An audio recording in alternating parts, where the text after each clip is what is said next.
जो next type है हमारे पास फंक्शंस की, वो है रेशनल फंक्शंस।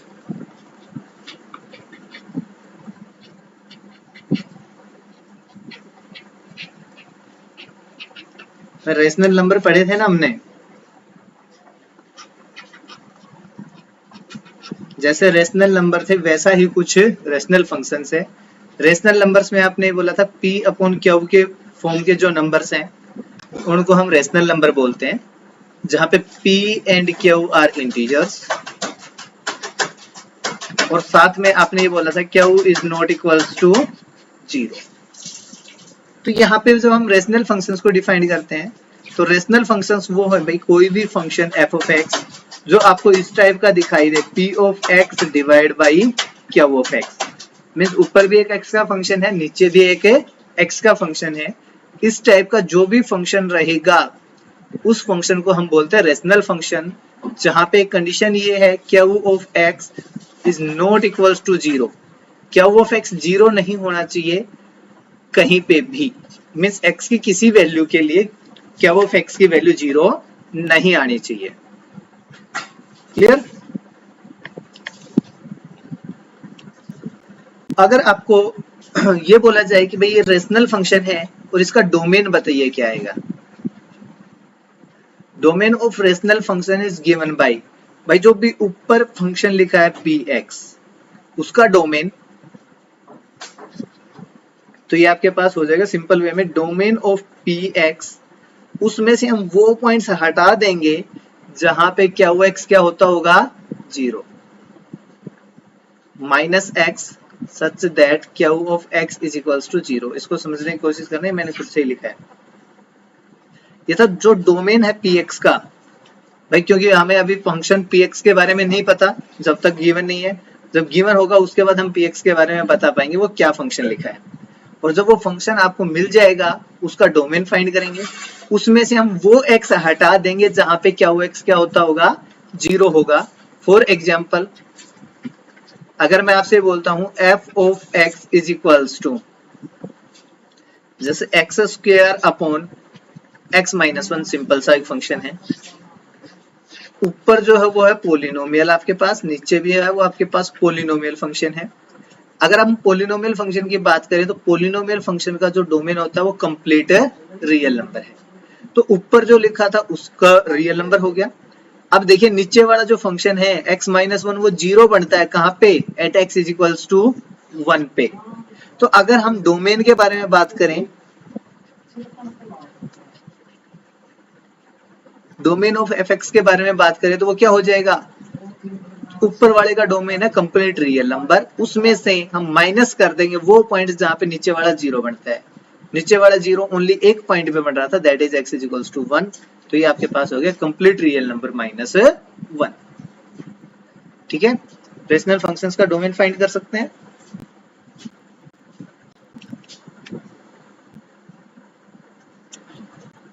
अब देखिए नेक्स्ट की अगर हम बात करें तो आपके पास आता है मॉडुलस फंक्शन।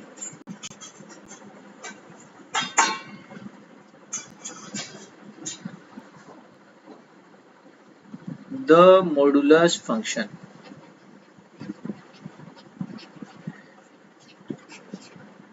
देखिए भाई यहाँ पे एक वर्ड यूज किया गया है द, अगर इंग्लिश से थोड़ा सा जाने की कोशिश करें तो दी कहाँ पे यूज होता है, जो यूनिक है उसके लिए, ये होता है ना। तो यहाँ पे जो दी यूज किया गया है इट मींस मॉडुलस फंक्शन अपने आप में एक यूनिक फंक्शन है, जो कहीं पे भी अगर आपको मॉडुलस फंक्शन देखने को मिलेगा वहीं पे इट मींस इसी फंक्शन के बारे में बात की गई है। और मॉडुलस फंक्शन के बारे में बात करें तो है क्या, एक फंक्शन है जो रियल नंबर से रियल नंबर पे डिफाइन किया गया है, मींस इसका डोमेन रियल नंबर है, कोडोमेन भी रियल नंबर है। और इस फंक्शन को डिफाइन कैसे किया गया है, ये बोला गया है f of x is equals to mod x, f of x is equals to mod x। ये जो साइन है इसी को बोला जाता है मॉडुलस साइन। हमने x के दोनों तरफ जो लाइन लगाई है इसी को क्या बोला जाता है आपके पास मॉडुलस साइन बोला जा रहा है। और ये जो फंक्शन डिफाइन किया गया है इस मॉडुलस का मीन्स क्या है वो देखिए, अगर हम इस मॉडुलस को ब्रेक करना चाहें तो ये ब्रेक होता है दो पार्ट्स में, और वो ब्रेक होगा कैसे ये आएगा negative of x and x. Means यहाँ से दो तरह से वैल्यू मिलती है आपको, या तो नेगेटिव एक्स वैल्यू मिलेगी या एक्स वैल्यू मिलेगी। नेगेटिव एक्स कब मिलेगी? जब आपका जो ये एक्स लिखा होगा हमने वो लेस देन 0 है। और पॉजिटिव एक्स कब मिलेगी? अगर हमने यहाँ पे जो एक्स लिखा है वो ग्रेटर देन इक्वल्स टू 0 है। तो देखिए अगर मैंने आपको बोला F of x is equals to X mod X लिखा है, और मैं आपसे बोल रहा हूँ एफ ऑफ -1 की वैल्यू बताइए, तो भाई -1 आप देखोगे कहाँ पे है? लेस देन 0, तो आप करोगे नेगेटिव साइन, और x की जगह पे अब क्या लिख रखा हमने? -1, तो यहाँ पे आप वैल्यू पुट करोगे -1। नेगेटिव और नेगेटिव मल्टीप्लाई होकर क्या देंगे हमें? Positive value. Therefore f of -1 is equals to +1। और अगर मैं आपसे ये बोलूं भाई f ऑफ 1 की वैल्यू, तो देखिए यहाँ से 1 is greater than 0, so put the value of x here, we get the value of f of 1, that is 1. From here we observe that f of -1 and the value of f of 1 both are equal. It means ये function जो है हमारे पास ये काम क्या कर रहे हैं? ये हम चाहे यहाँ पे x नेगेटिव वैल्यू रखें चाहे पॉजिटिव रखें, उसको ले जाके पॉजिटिव पे मैप कर देगा। मीन्स अगर हम ये जो डोमेन ले रहे हैं real number two real numbers पे बात कर रहे हैं, अगर हम डोमेन के नेगेटिव रियल नंबर्स को उठाते हैं तो ये पॉजिटिव नंबर्स पे जाके मैप कर दे रहा है। मीन्स यहाँ पे नेगेटिव नंबर किसी की भी पीछे इमेज नहीं बनेगा। क्लियर हो गई ये बात? Yes sir. तो बेटा अगर इसके डोमेन के बारे में बात करें तो डोमेन मैंने आपको अभी भी थोड़ी देर पहले बताया था, डोमेन तो इसका कंप्लीट रियल नंबर है, डोमेन में कोई प्रॉब्लम नहीं है। बट जब आप रेंज के बारे में बात करोगे तो देखो हमें यहाँ से एक चीज पता रियल चली नंबर नहीं है। पॉजिटिव देखो मैं आपको एक डिफरेंस बताता हूँ बेटा, पॉजिटिव और नॉन नेगेटिव रियल नंबर्स में डिफरेंस है। पॉजिटिव रियल नंबर्स वो हैं जो 0 से बड़े होंगे, मींस वो सभी x जो ग्रेटर देन 0 हैं, ठीक है। और नॉन नेगेटिव रियल नंबर्स वो आते हैं जो greater than and equals to 0 है। तो इसमें नॉन नेगेटिव आएगा। यस तो अगर रेंज की बात करें तो यहाँ पे नॉन नेगेटिव रियल नंबर्स हो जाएंगे। ठीक है सर। ठीक है, और जिसको हम इस तरह से लिख सकते हैं आर के ऊपर पॉजिटिव साइन लगा के।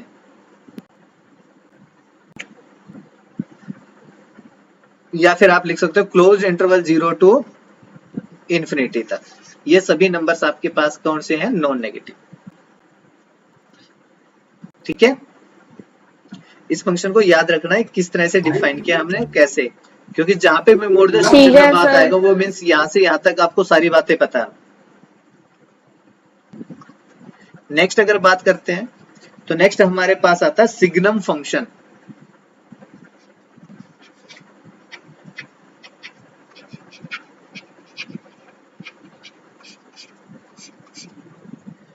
देखिए सिग्नम फंक्शन की बात करें तो यहाँ पे भी जो फंक्शन डिफाइंड है वो complete real number two real number है। और डिफाइंड कैसे किया गया है वो देखिए, ये बोल रहा है F of x is equals to, यहाँ से तीन ही वैल्यू मिलते हैं हमें इस फंक्शन की, वो या तो -1 मिलेगी या 0 या 1, तीनों में से कोई एक वैल्यू मिलेगी। और कौन सी कब वैल्यूज मिलेगी वो देखिए, अगर ये x आपका लेस देन 0 होता है मींस x की value negative, then we get negative 1। If x is equals to 0 then we get only 0. If x is greater than 0 means the number is positive real number, then the image is 1. तो देखिए आपके पास जो ये function define किया गया है इसको कुछ इस तरह से देखते हैं, यहाँ पे भी रियल नंबर्स हैं और यहाँ पे भी रियल नंबर्स हैं। यहाँ पे 0, इधर सभी नेगेटिव रियल नंबर्स हैं और यहाँ पे सभी पॉजिटिव रियल नंबर्स हैं। और यहाँ पे बात करेंगे तो ये 0, -1, 1 और बाकी बचे हुए पॉजिटिव रियल नंबर, बाकी बचे हुए नेगेटिव रियल नंबर। तो ये यहाँ से जितने भी नेगेटिव रियल नंबर्स थे इनको उठा के कहाँ पे ले जा रहा है? ओनली -1 पे। जो 0 है इसको फंक्शन 0 पे ही ले जाके छोड़ रहा है, और जो पॉजिटिव वाले हैं इनको 1 पे ले जाके छोड़ दिया। इस तरह से ये फंक्शन डिफाइन किया गया है आपको।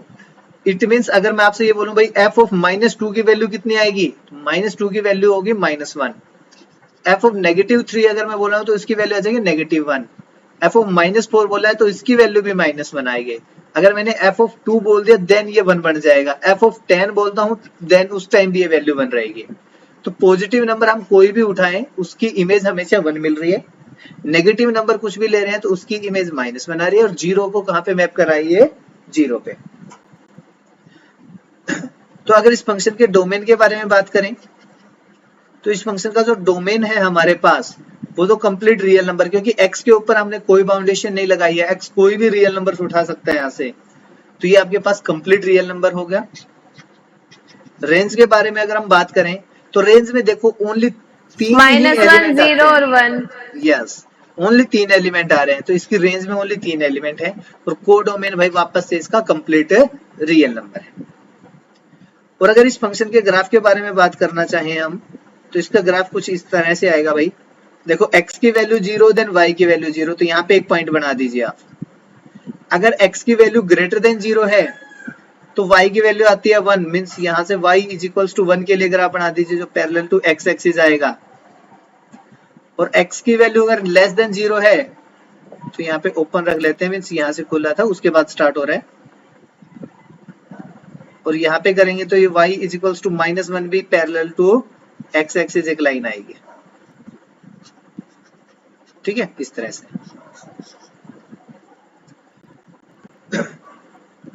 और मॉडुलस फंक्शन का हमने ग्राफ नहीं बनाया शायद,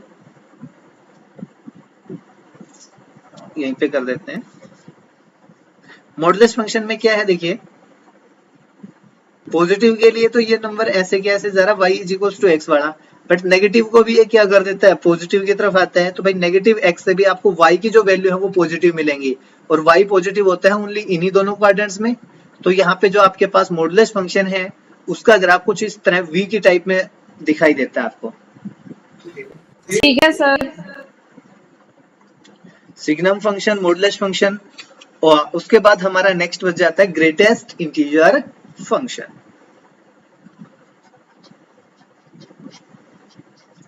ग्रेटेस्ट इंटीजर फंक्शंस। देखो भाई नाम में जो लिखा है कुछ वैसा सा ही काम है इसका, ग्रेटेस्ट इंटीजर मींस इंटीजर्स में जो सबसे बड़ा है वो लिखना है यहाँ पे। तो एक फंक्शन है जो रियल नंबर से रियल नंबर्स पे डिफाइन किया गया है, और किस तरह से डिफाइंड है, f of x is equals to एक स्क्वायर ब्रैकेट के अंदर बंद कर दिया। अगर स्क्वायर ब्रैकेट में बंद है इट मींस ये यहाँ पे डिनोट कर रहा है कि फंक्शन आपका ग्रेटेस्ट इंटीजर है।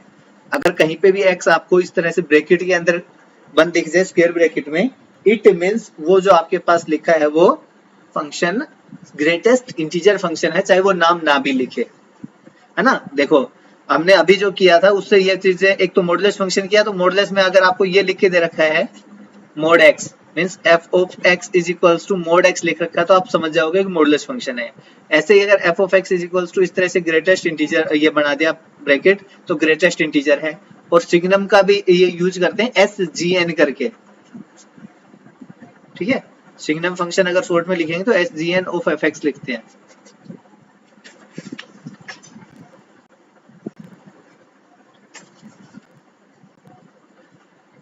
अब देखिए इस ग्रेटेस्ट इंटीजर फंक्शन को डिफाइन करते हैं। देखो जैसे हमने मॉडुलस फंक्शन को ब्रेक किया था उसी तरह से इसको ब्रेक करते हैं। इसकी वैल्यूज कैसे आएंगी, सिंपल सी बात यह है कि भाई अगर आप 0 से और 1 के बीच में हो तो आप कैसे लिखोगे, 0.9 लिखोगे, 0.7 लिखोगे, 0.6 लिखोगे। तो इनमें से इंटीजर तो कौन सा है, ओनली यही नंबर है ना। तो जब तक हम 0 से 1 के बीच में रहेंगे आपका ग्रेटेस्ट इंटीजर आप फाइंड करना चाहो तो वो आता है 0, ठीक है। अगर आप चले जाते हो 1 से 2 के बीच में तो आप लिखोगे भाई 1.5, 1.67, 85, कितना भी बड़ा नंबर लिख ले पॉइंट के बाद इंटीजर नहीं बनता, उससे पहले ही बनता है। तो अगर हम 1 से 2 के बीच में तो इसकी वैल्यू ओनली कितनी आएगी, हमें 1 मिल जाएगी। तो इसी तरह से हम इस फंक्शन को डिफाइन करते हैं। देखो इसकी वैल्यू आएगी 0 कब, जब हमारा x greater than equals to 0 हो बट लेस देन 1 पे हमने इक्वल नहीं लगाया है, ये ध्यान रखना। इसकी वैल्यू 1 आएगी, कब मिलेगी ये वैल्यू 1, जब x की value greater than equals to 1 but less than 2, because 2 पे जाता है तो ग्रेटेस्ट इंटीजर 2 बन जाएगा, इसलिए यहाँ पे 1 है। देन 2 आएगा कब, जब आपके पास x की value greater than equals to 2 but less than 3, इसी तरह से ये इधर चलता रहेगा। अब ऊपर देखिए यहाँ पे वैल्यू आएगी -1, कब? जब x की value greater than equals to -1 but less than 0। Clear? फिर होगा -2 less than equals to x and less than 0 and so on ऊपर की तरफ। तो ये जो हमारा फंक्शन है ये है ग्रेटेस्ट इंटीजर फंक्शन। अगर हम इस फंक्शन को देख के इसका डोमेन के बारे में बात करें तो डोमेन क्या आएगा भाई? डोमेन तो यहां से देखिए रियल नंबर्स। और रेंज के बारे में बात करें तो क्या आएगी? रेंज यहां से देखो क्या मिल रहा है आपको, 0 आ रहा था, 1 2 3, इस तरह से इधर चलेगा।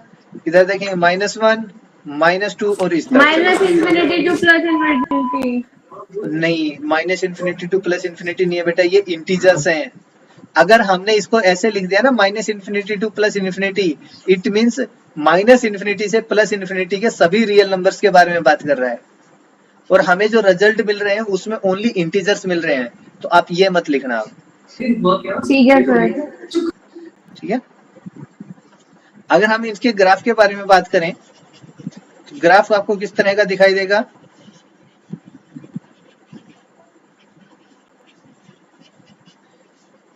देखिए ग्राफ के बारे में बात करते हैं।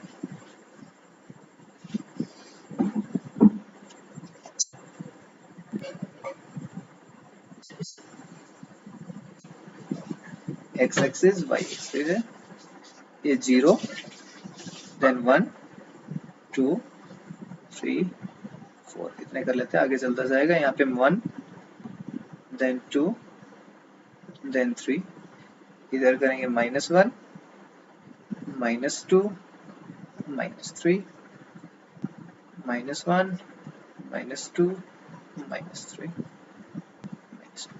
अब देखो 0 से 1 के बीच में वैल्यू कितने देता है हमें? 0। तो हम 0 से 1 के बीच में रहेंगे तब तक हमारा ग्राफ ऐसे ही चलेगा। और जैसे आप 1 पे पहुंचोगे तो 1 पे इस तरह से सर्कल लगा दोगे, क्योंकि 1 पे हमें वैल्यू 1 मिलती है। तो जैसे हम 1 पे पहुंचे, हम यहाँ पे जंप करके अब यहाँ से हम 2 की तरफ चलते हैं, x की वैल्यू, तो y की वैल्यू हमें वापस से 1 ही मिलेगी जब तक हम 2 पे नहीं पहुंच जाते। जैसे आप 2 पे पहुंचोगे y की वैल्यू 2 आ जाती है। देखो यहाँ पे था ना, जैसे हम 2 पे पहुंचे y की वैल्यू कितनी आ रही है? 2। तो आप यहाँ से स्टार्ट करोगे 2 के सामने से और 3 की तरफ चलना स्टार्ट करोगे। जब आप 3 पे पहुंच जाओगे वहां पे रुक जाओगे, बिकॉज 3 पे जाते ही हम ऊपर की तरफ शिफ्ट करेंगे, जो आपके पास कुछ इस टाइप से आएगा। ठीक है। ऐसे ही देखिए -1 to 0, -1 to 0 में y की वैल्यू कितनी है? -1। अब यहाँ पे ओपन रखते हैं, फिर यहाँ पे आएगा -2 पे, यहाँ पे ओपन, देन -3 पे, यहाँ पे ओपन हो जाएगा, देन आगे चलेंगे तो इस तरह से ओपन। इस तरह से इसका ग्राफ चलता रहेगा हमारा। बताइए कोई डाउट हो तो इसमें?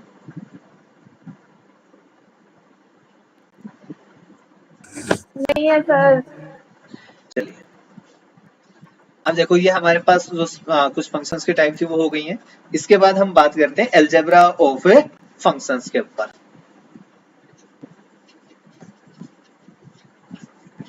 अलजेब्रा ऑफ यहाँ पे बोला गया रियल फंक्शंस, और हम जो पढ़ रहे हैं वो रियल फंक्शंस के बारे में बात करें, क्योंकि डोमेन भी हमारा रियल नंबर है मैक्सिमम, और रेंज भी हमारे पास जो आती है कोडोमेन के बारे में बात करें वो भी रियल नंबर ही है।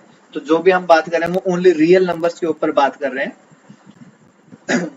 रियल फंक्शंस के ऊपर अगर हम बात करें अलजेब्रा का, तो देखो अलजेब्रा का सीधा सा मीन्स है भाई प्लस माइनस मल्टीप्लाई और डिवाइड। अलजेब्रा जहां पे भी आपको दिख जाए, चाहे वो नंबर्स का हो चाहे फंक्शंस का हो, यही चीजें हमें थोड़ी सी करनी है और ज्यादा कुछ नहीं है। अगर आपके पास ये बोला जाता है भाई एक्स एफ और जी कोई भी दो फंक्शन ले लेते हैं हम, ठीक है, बस एक चीज का ध्यान रखना कब एडिशन होगा। एफ अगर आपके पास कोई भी फंक्शन है x2r, ये x कोई भी सबसेट हो सकता है भाई, x जो आपके पास है वो कोई भी सबसेट है रियल नंबर्स का। एफ और जी दो फंक्शन है, दोनों का डोमेन सेम है।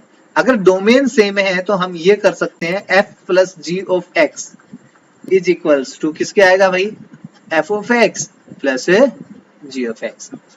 मीन्स अगर दोनों का डोमेन सेम है तो हम दोनों फंक्शंस की वैल्यूज जो है उनको ऐड कर सकते हैं। सेकंड, अगर सब्ट्रैक्ट करना है आपको तब भी यही है, अगर एफ और जी एक्स टू आर है और जी भी एक्स टू आर है, आपको ये बोला जाता है f minus g of x. तो भाई आप पहले एफ ऑफ एक्स रख दीजिए माइनस जी ऑफ एक्स कर दीजिए, ठीक है। नेक्स्ट हम करते हैं मल्टीप्लीकेशन। मल्टीप्लाई भी जब कर रहे हो तो आपसे बोला गया f into g of x, तो ये एक्स है दोनों के साथ अलग अलग चला जाएगा, ये हो जाएगा f of x multiply by g of x. Next, अगर हम डिवाइड करते हैं तो डिवीजन में भी क्या है भाई, f divide by g, complete के साथ एक्स लगा रखा है, विच इज इक्वल्स टू हो जाएगा f of x divide by g of x. और जैसे ही डिवाइड का नाम आ जाए आप लिखोगे प्रोवाइडेड, क्या नहीं होना चाहिए नीचे, G of x is not equal to 0। Yes, zero नहीं होना चाहिए नीचे वाला। जो भी आप एक्स ले रहे हो अपने डोमेन से, मीन्स कैपिटल एक्स वाले से, इस सेट के अंदर कहीं पे भी जी की वैल्यू जीरो नहीं आनी चाहिए, ओनली तभी हम डिवीजन कर सकते हैं, अदरवाइज हम डिवाइड नहीं कर पाएंगे। और एक आपके पास है मल्टीप्लीकेशन बाय स्केलर, स्केलर से आप किसी से भी कर सकते हो।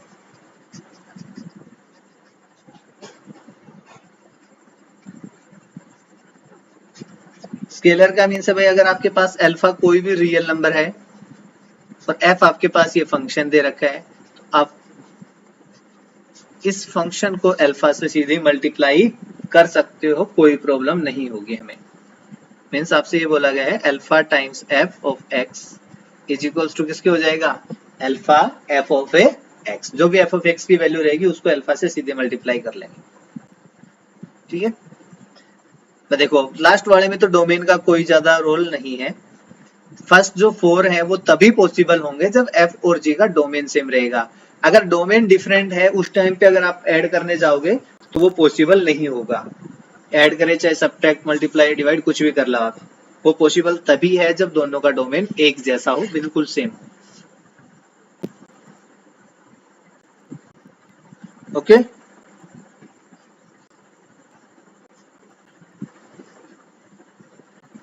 चलिए एक्सरसाइज 2.3।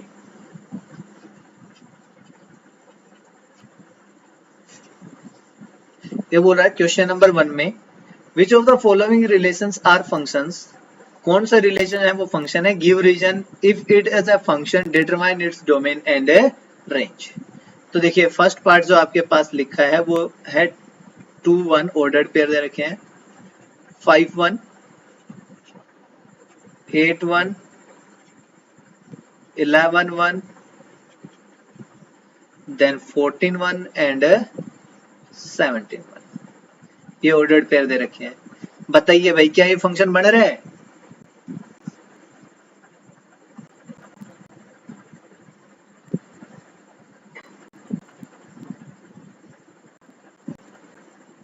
यस और नो?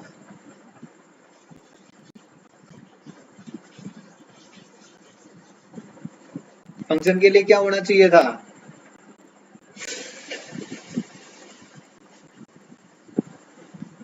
हिमांशु? जी सर। फंक्शन के लिए क्या कंडीशन थी, every element of set A should have unique image. In set तो बी। देखो सही है बिल्कुल, सॉरी यहाँ पे सेट ए के एलिमेंट्स कौन से आते हैं, जो पहले पे लिखे होते हैं फर्स्ट पोजीशन। तो यहाँ पे जो एलिमेंट्स लिखे हैं 2 5 8 11 14 एंड 17, क्या इन सभी के पास यूनिक इमेज है या एक से ज्यादा इमेज है? 2 के पास कितनी इमेज है भाई, 1 1। 5 के पास भी कितनी इमेज है? 1 सभी जो सबके पास एलिमेंट है 1 वो है। देखो डिफरेंट डिफरेंट एलिमेंट है सभी, और सभी के पास जो इमेज है वो भी क्या है? एक किसी भी एलिमेंट के पास एक से ज्यादा इमेज तो नहीं है ना? नहीं है। हाँ, तो आप लिखोगे all elements of set A have unique image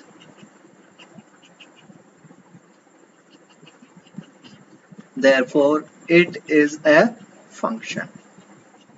तो ये जो आपके पास लिखा है फर्स्ट में वो फंक्शन बन रहा है। सेकंड देखिए, सेकंड में आपसे बोला गया 2 1, नेक्स्ट है 4 2, नेक्स्ट डोमेन है, और रेंज रह गई। अच्छा डोमेन और रेंज रह गई। तो भाई डोमेन क्या आएगा? जो पहले एलिमेंट्स हैं उन सभी को लिख दीजिए अब। 2 2 5 5 8 11 11 14 और 14 17, 17 और रेंज क्या आएगी? 1 ओनली एक ही एलिमेंट था, दैट इज 1। 2 1 4 2 6 3, नेक्स्ट है 8 4, 10 5, 12 6 एंड 14 7। क्या ये आपके पास फंक्शन बन रहा है? Yes sir. बन रहा है ना? यहाँ पे भी सेम ही रीजन है। ऑल एलिमेंट्स ऑफ सेट ए, देखो 2 के पास इमेज 1 है, 4 की 2 है, 6 की 3 है, 8 की 4, 10 5, 12 6, 14 7। कोई भी एलिमेंट रिपीट तो नहीं कर रहा ना फर्स्ट पोजीशन वाला? नहीं कर रहा, तो ये भी क्या है? फंक्शन है। Yes, it is a function. अगर हम थर्ड पार्ट में बात करें तो इन्होंने दिया है 1 3, देन बोला है 1 5, नहीं देन बोला है। 2 5। क्या ये फंक्शन है? नहीं, नहीं, no, 1 it is repeat not हो ए गया। फंक्शन। ये फंक्शन है नहीं है। क्यों नहीं है? Because element 1 has 2 image.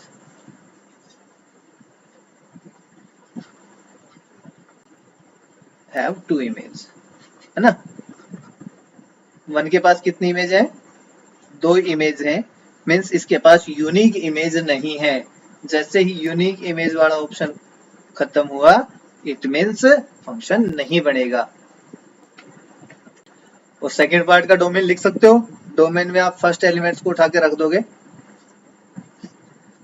और सेकंड वाले आ जाएंगे आपके पास रेंज में। क्लियर? Yes sir. देखिए क्वेश्चन नंबर सेकंड, आपसे बोला गया है find the domain and range of the following real functions. इन सभी रियल फंक्शंस की दो पार्ट दे रखे हैं, इन सभी के डोमेन और रेंज बतानी है। भाई f of x is equals to mod x। तो मोडलेस जो x फंक्शन है, सॉरी नेगेटिव भी साइन है इसके सामने भाई, तो इसके डोमेन और रेंज बतानी है।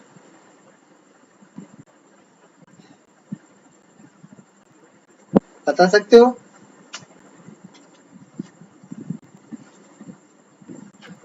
देखो थोड़ा सा अभी जो हमने फंक्शन डिफाइन किया था मोड एक्स, तो मोड एक्स फंक्शन में क्या आया था आपके पास? नेगेटिव ऑफ एक्स और एक्स। कब? जब एक्स लेस देन 0 था और x greater than equals to 0। अगर भाई हम यहाँ पे नेगेटिव साइन लगा ले बार, तो ये वाले भी चेंज हो जाएंगे। ये नेगेटिव की जगह पॉजिटिव बन जाएगा और यहाँ पे क्या जाएगा? नेगेटिव। इट मीन्स जब पहले आपको सभी नंबर्स पॉजिटिव मिल रहे थे, उन सभी पॉजिटिव को अगर मैंने नेगेटिव से मल्टीप्लाई कर दिया तो यहाँ पे भी क्या आएगा? नेगेटिव। तो ये जो फंक्शन हमने डिफाइन किया एफ ऑफ एक्स, तो आप इस फंक्शन में ये देखिए, क्या इस एक्स को कहीं पे भी एक्स की जगह मीन्स रियल नंबर में से कोई एलिमेंट उठाते हैं हम, क्या ये कहीं पे 0 बन रहा है? मीन्स नीचे क्या यहाँ से नहीं कहीं से आया भी? समझ। एक मिनट बेटा, मैं ये बोलना चाह रहा हूँ, देखो f of x is equals to negative of mod x है। इस एक्स में हम रियल नंबर की जगह कोई भी नंबर रखे हैं, तो क्या ये आपके पास नॉट डिफाइंड बन सकता है?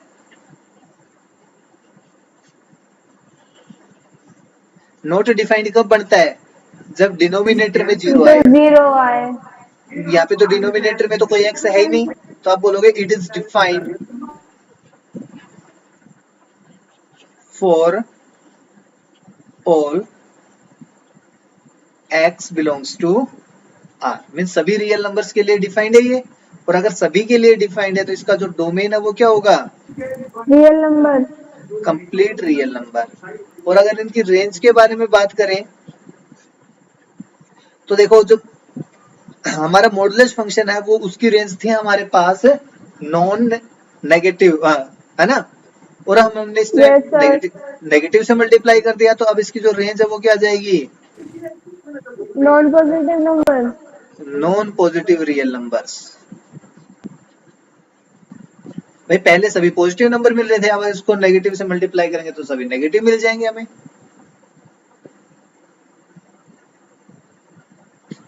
ठीक है, यस सर। इसी का सेकंड पार्ट देखिए, आपसे बोला गया है f of x is equals to under the root 9 minus x square. अब इसको डिफाइन करना है डोमेन क्या होगा। तो बेटा देखो, हम जब 10th में थे तो आपने ये बोला था, जब b square minus 4ac less than 0 था तो आपने बोला था नो रियल रूट्स, याद है? किसी भी Yes, क्वाड्रेटिक sir. इक्वेशन के पास। इट मींस अगर आपका अनरूट के अंदर नेगेटिव नंबर आ जाता है तो हम उसको बोलते हैं वो उसके पास रियल रूट से नहीं है, मींस वो रियल नंबर नहीं रखता। तो अगर ये फंक्शन है, ये डिफाइंड होगा, this function is defined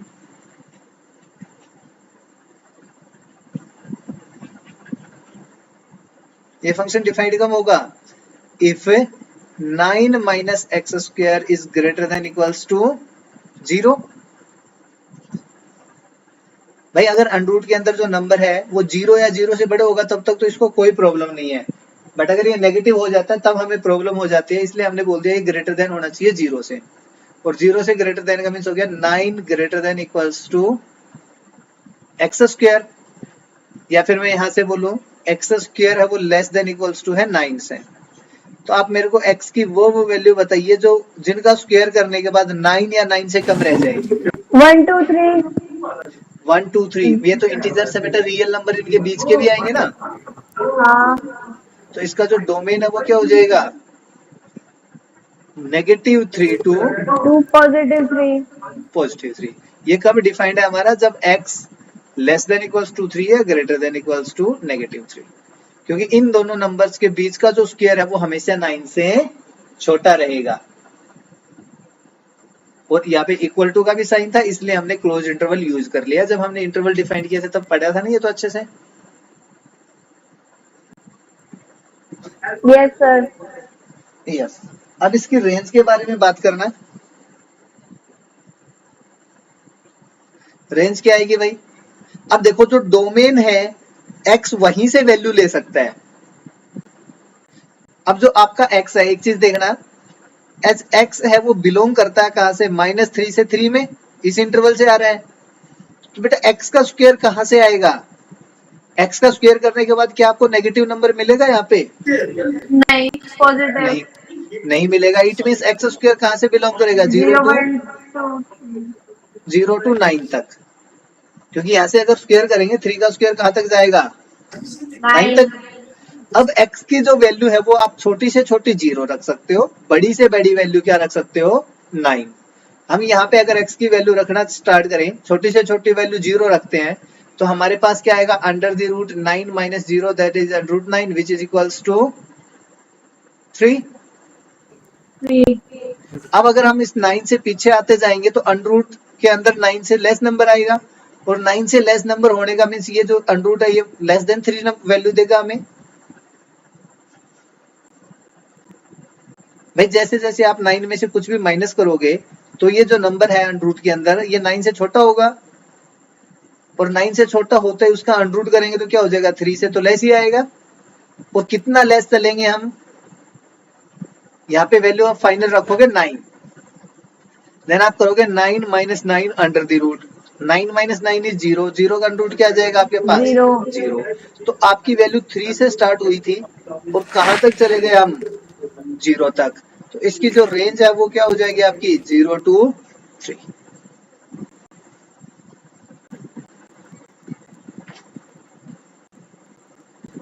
clear?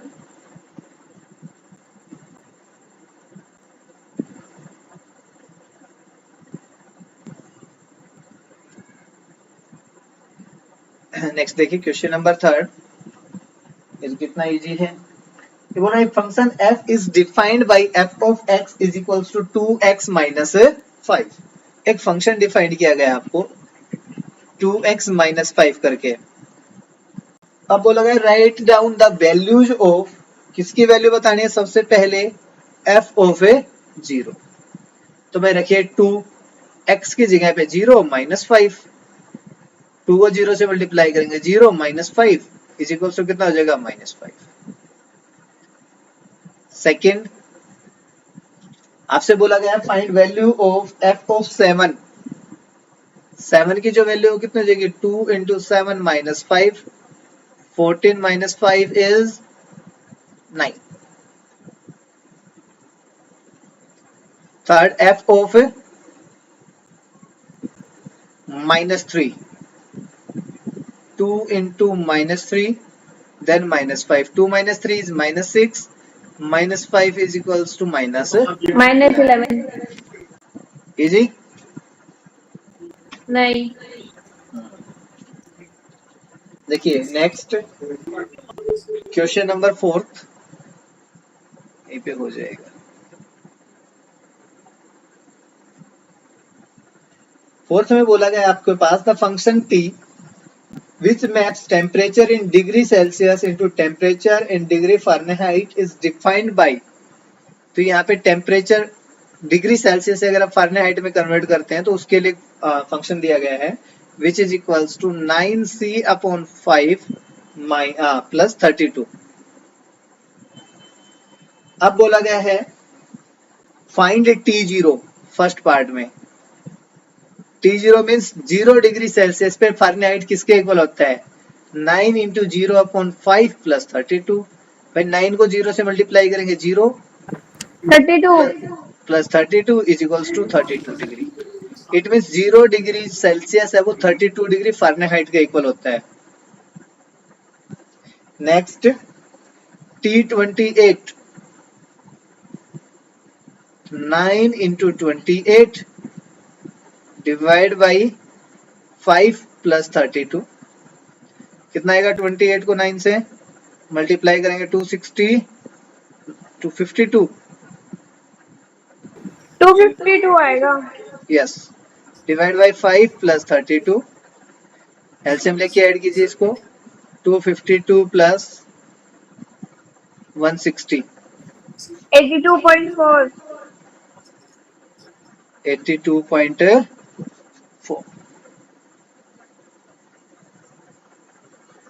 Third में बोला गया है फाइंड t -10। देखिए 9/5 इंटू -10 प्लस 32, 5 2 जा 10, 9 2 जा 18, -18 plus 32 is equals to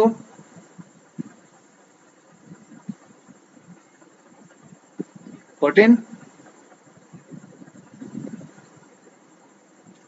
fourth ये बोला the value of c when t of c is equals to 212 means अब t ऑफ c की जगह वैल्यू दे दी और आपसे बोला गया है c की वैल्यू फाइंड कीजिए यहां से। तो भाई इस इक्वेशन में t ऑफ c की जगह 212 पुट करते हैं देन ये आ जाएगा 212 is equals to 9/5c plus 32। 32 को इधर लेके आ जाइए 212 minus 32 is equals to 9/5c। 212 minus 32 minus करेंगे कितना आएगा 180, 9/5c then c is equals to कितना हो जाएगा 180 multiply by 5 divide by 9 then c is equals to 100 degree. ठीक है यस सर। चलो क्वेश्चन नंबर 5 पे ट्राई करना। तो नहीं होता है तो कल डिस्कस करते हैं उसको। ठीक है सर। ठीक है, ये आपका चैप्टर नंबर 2 कंप्लीट होता है।